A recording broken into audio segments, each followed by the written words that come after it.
We are recording. Howdy, y'all. So, what were you thinking? Barriers to business? What are you thinking? Um, like I don't know, like financial barriers, time barriers. Like, what are some of the barriers people can run into? How to kind of work through them or ways around them? Seems a little broad. How do you want to focus it? Or what do you think about from if you want to do a challenge or something like that? Uh, well, let's see. Last time we were talking about, kind of budgeting, accounting, things of that nature.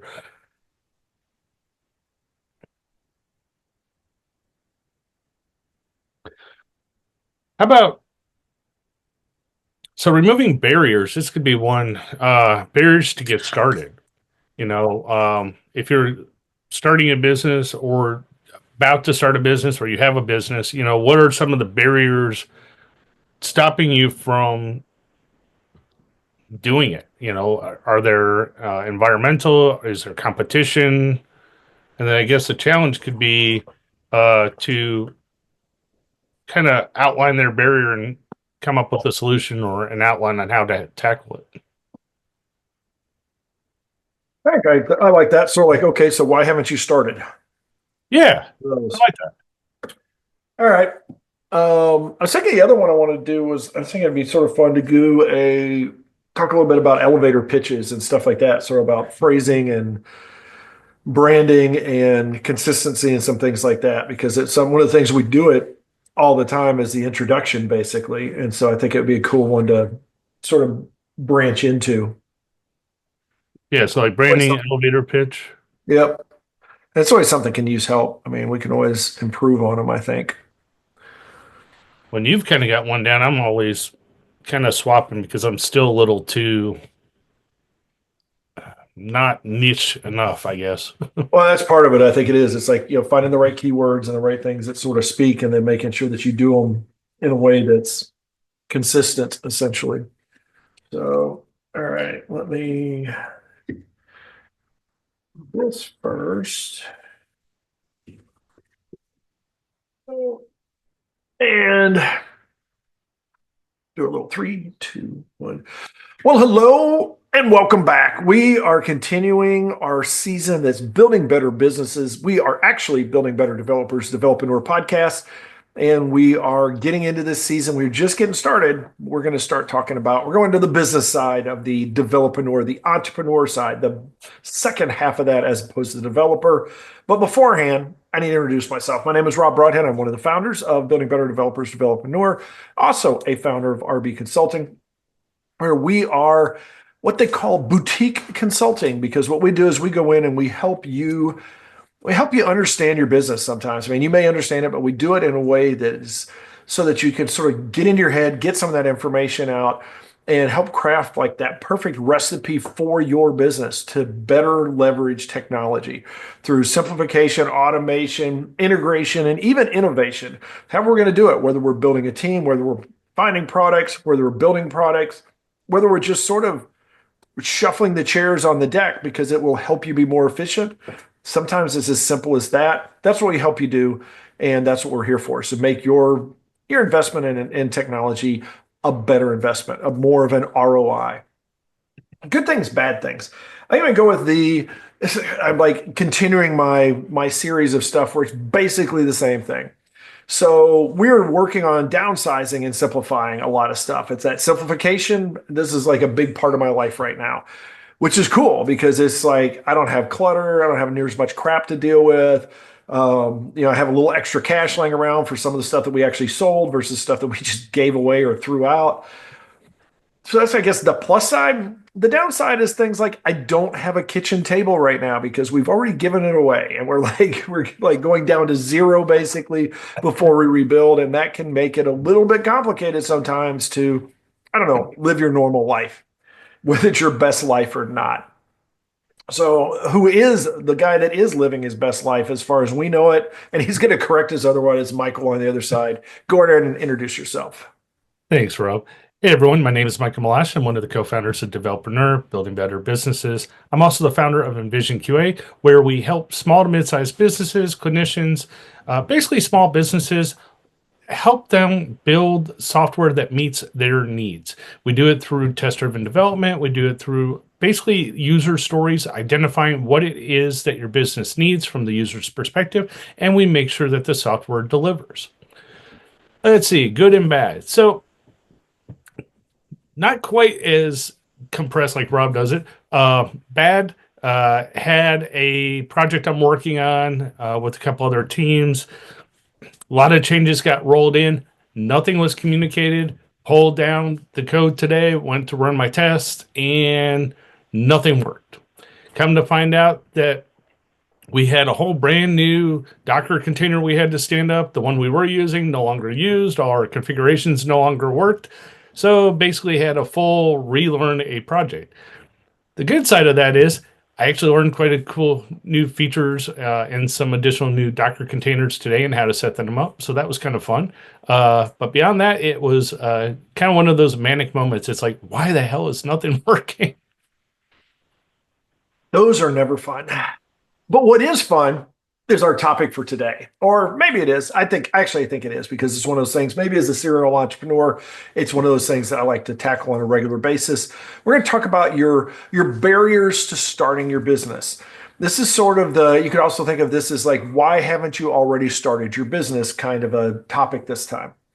Now, I will sort of step back first and say, one of the biggest things that stops businesses from being successful is that they never start. If you go to MBA programs, part of going through your MBA is that you write a business plan. And one of the things that they talk about is that the reason that most of those business plans don't succeed is they never actually started, is that they did the whole business plan and then that was it. And then they were done. They didn't actually try to execute on it. So for you, it may be that you don't have a business plan yet. That may be the first step is that you need to actually think about it, plan through it. Like, what does this look like? What are the products and the services? Or how am I going to generate money? How am I going to pay people that need to be paid and get paid by people that need to pay me? All of those important pieces. And it may be something along the lines of like, I just don't have the time to do this, or I don't have the skills to do this, or I don't have the tools right now to do this. There's a lot of I don't, or there's not here, or we can, there's a lot of excuses essentially to kick it down the road. The problem is that if you're just excusing it and kicking down at the road, sooner or later, you're going to get down the road and you're going to be there again. You're going to be right there and you either get to kick it again or do something with it. What we like to do, which we do all the time, so you've probably figured this out, is we like to find a way to like start working on that today. Preferably yesterday, but hey, today's as good as we can do right now, unless you're Doctor Who and you've got a TARDIS or something like that. So we are going to focus on like, what can we do today? And that's going to be where our challenge is going to end up coming from is figuring out how to get started. But I think we want to start there. It's like, like for yourself, what are some of the barriers that you've run into? And maybe even a little bit of like, how did you debarrier them? How did you get around those and move forward when you saw a couple of these? So, what are some of the barriers I've run into, and how did I essentially handle them? So, at one point, I had I kind of had two issues. One, it wasn't so much the barrier of starting the business, it was the barrier of planning what the hell I was doing before I started the business and ran with it. So the barrier I ran into is like, hey, I'm a business owner, I'm doing this, and it's like, what the hell am I doing? So one of the barriers I ran into was I didn't know what the hell a business was. I had a perceived notion. It's like, yes, I own something, I sell a product, I take money, and that's it. You come to find out if you don't go into some of these businesses or starting a business with some type of plan, like Rob mentioned, the business plan, you essentially could fail fairly quickly or run into these barriers where you're just overwhelmed by what you don't know. It's like, oh crap, I didn't know I needed to pay sales tax, or oh, I didn't know I needed to get a state tax ID to be a business to collect taxes.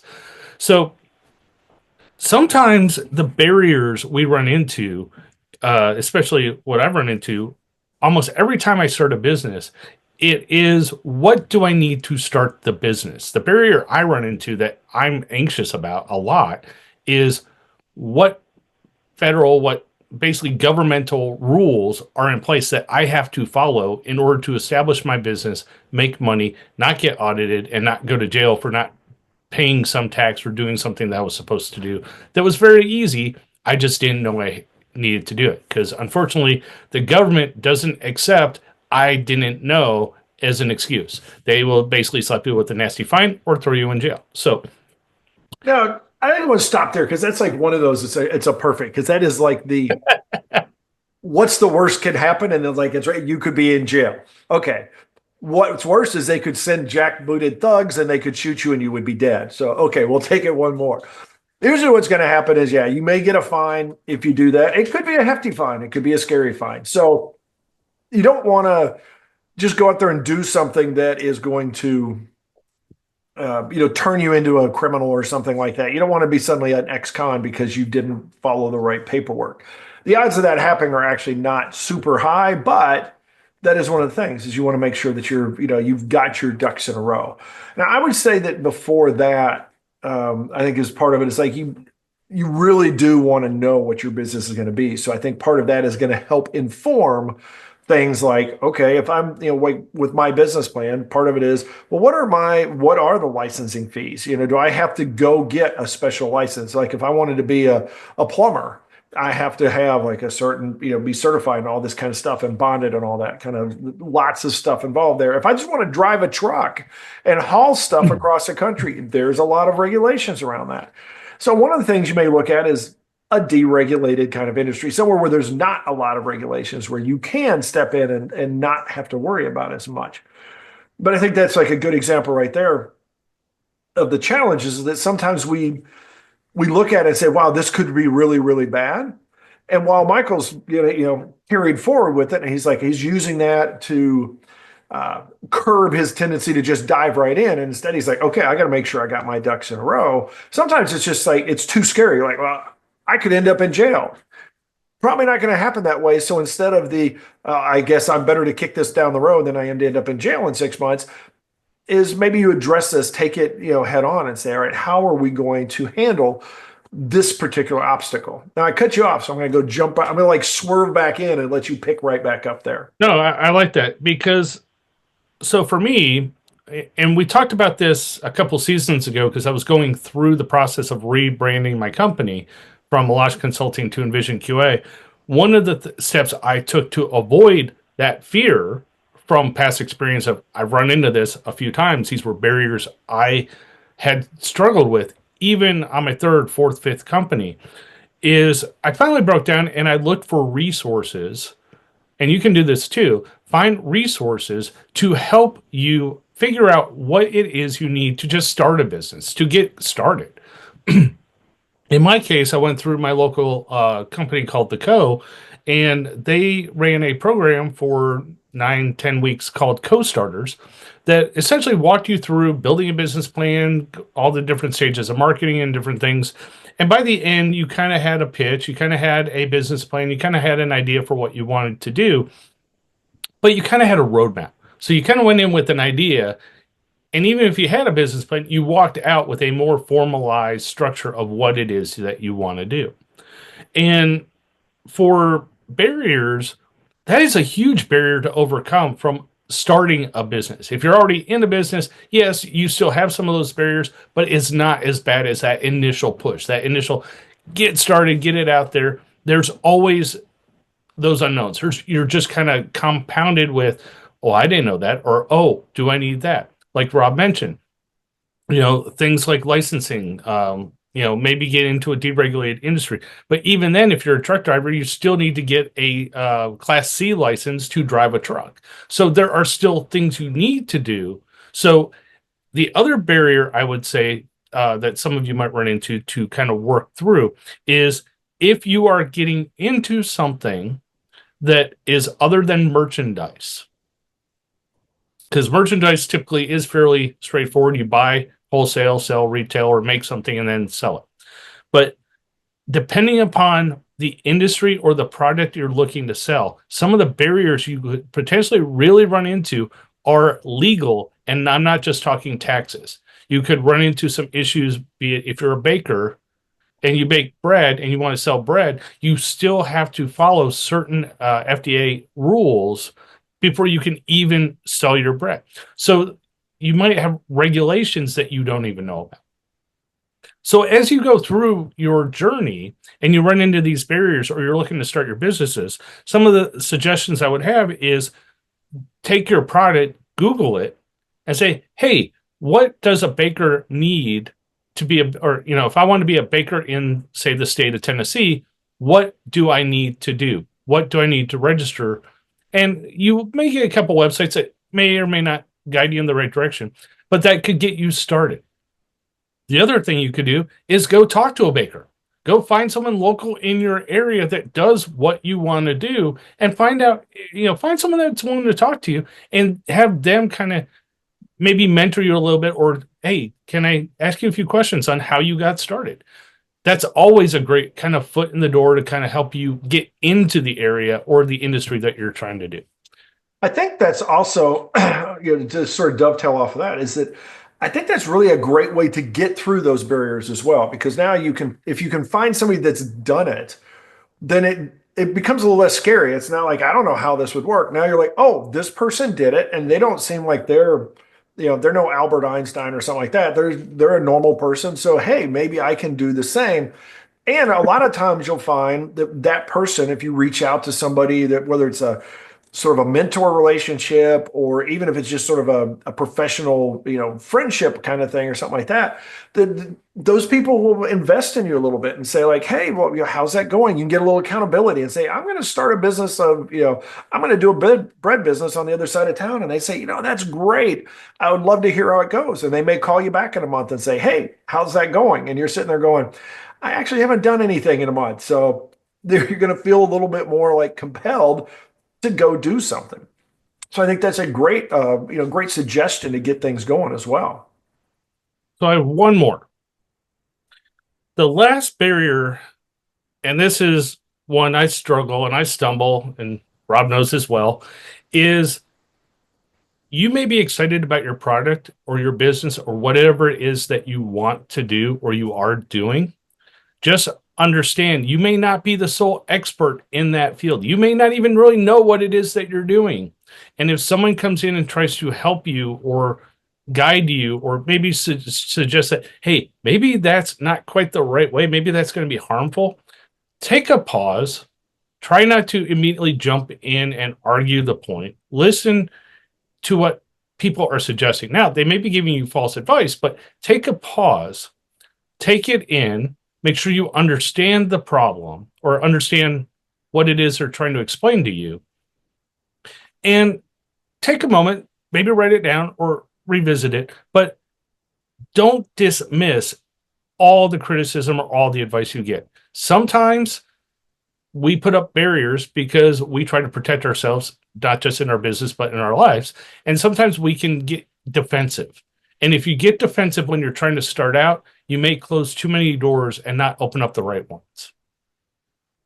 I think that's one of the things that helps you with the barrier approach, is getting rid of those barriers. Is it's like sometimes you don't have to actually go through it.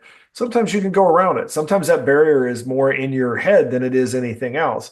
And that doesn't mean that it's completely just baseless, but it does mean that the fear factor of it is bigger than it needs to be.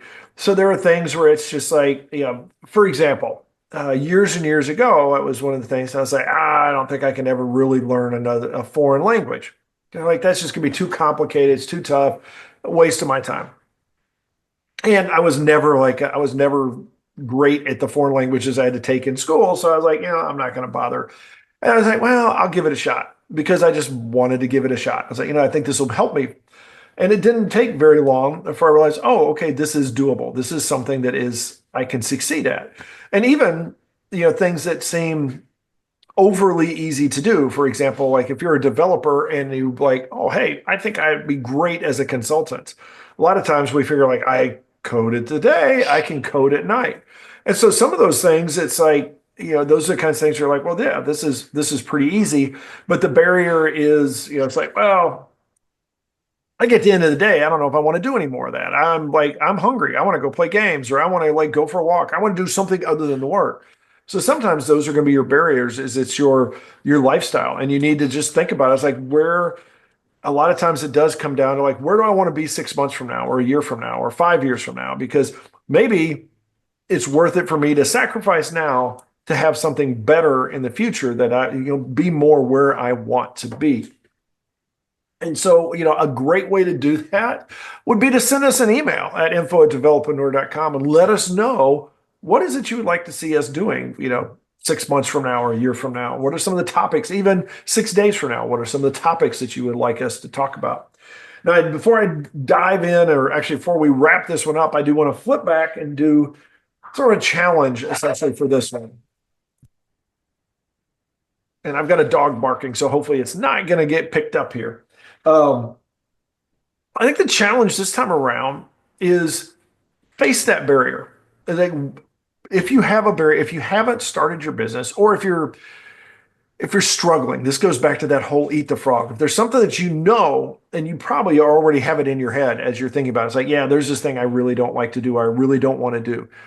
So the challenge is, hey, go face that. It's like, how do you remove that barrier? Do is it something where you need to go hire somebody to go do that for you? Is it something that you need to just like suck it up, buttercup, and go do it? Is it something where you need to like spend a little time? Maybe you need to step back from it and look at it and say, is there a way that I can get around this that is not, too much time, too much money, or some other resource? So I think that's your challenge, is like, let's pick a barrier and knock it down, get through it, go around it, remove it, whatever you need to do. Next time around, we can continue this season as we're looking at building better businesses, and just continue to give you some, sort of some challenges, but literally just try to get some of these action items so that we can get off our duff and move forward and get our businesses going, so that we can actually be developreneurs of some sort or another. That being said, we're going to wrap this one up. So go out there and have yourself a great day, a great week, and we will talk to you next time. Bonus material. So, in the digital age that we're in now, I was going to say check out the 4-Hour Work Week, but unfortunately, some of the references he has in there aren't around anymore. But even if you have a business, if you're starting a business, social media, news groups, social groups, events in your area, look around, see what's going on, talk to people. Find out, be careful when you do talk to people. If you're starting a business, be careful to ask them, would you buy this? Ask them, hey, I've got this in my trunk. Will you buy it?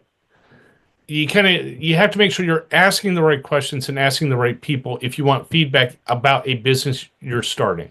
If you're already in the business and trying to figure out what your customers want or your particular target audience wants, go into these groups and start kind of befriending people, talk to people, learn what their wants are, and see if that falls within your product. If it is, hey, you may have just found a new customer.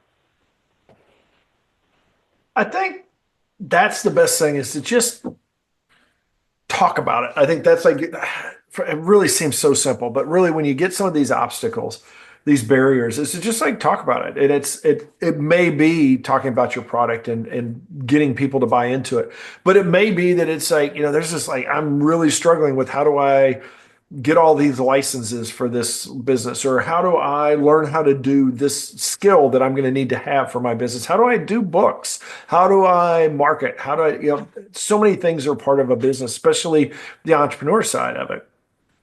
And I think that's the best way to look at it. It's like, talk about it. Like when you're hanging out, when you're having a drink with your buddies, or you're hanging out at the kids' sports game, or you're at the church event, or whatever it happened, wherever you happen to be, it's just like, sort of throw some of those things out. You don't have to like do this on your own.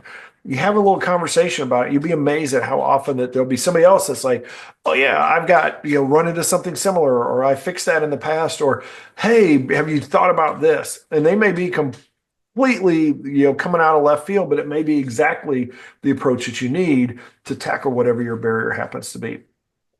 So I think we'll wrap this one up. And we're not even close. We're just getting started. It's like episode 3, and we got dozens left. So just keep on coming back because we have a lot more ahead of us. But until then, go out there and have yourself a great one, and we will talk to you next time.